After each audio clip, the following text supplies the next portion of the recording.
इसके लिए नहीं। सवाल यह है कि वक्फ़ ज़िंदगी के लिए यह हिदायत है, अगर तुम लोग वक्फ़ ज़िंदगी ने सही ताल्लुक़ रखा हुआ वक्फ़ इन्होंने मरकज़ से, कि मरकज़ को हमें जमात को किन किन प्रोफेशंस की ज़रूरत है, ठीक है, तुम ये बताओ, यही हमारी प्रेफरेंस है। 6-7 सब्जेक्ट्स मैंने बताए हुए हैं।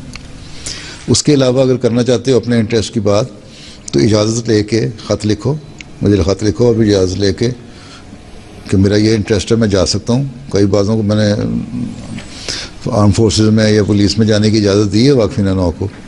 और फिर उनका ये काम है कि जहाँ जहाँ अपने फील्ड में जा रहे हैं, एक तो वो ये है कि वहाँ ये नहीं है कि दुनिया में गुम हो जाएं, वहाँ जाके भी दीन सीखें। उनकी नमाज़ें भी बाकायदा होनी चाहिए, उनका कुरान भी बाकायदा होना चाहिए, उनको दीनी नॉलेज में भी इजाफा होना चाहिए, ठीक है। लेकिन इजाज़त लेके हर इंडिविजुअल केस के ऊपर होता है, जनरल कोई असूल नहीं बनाया जा सकता।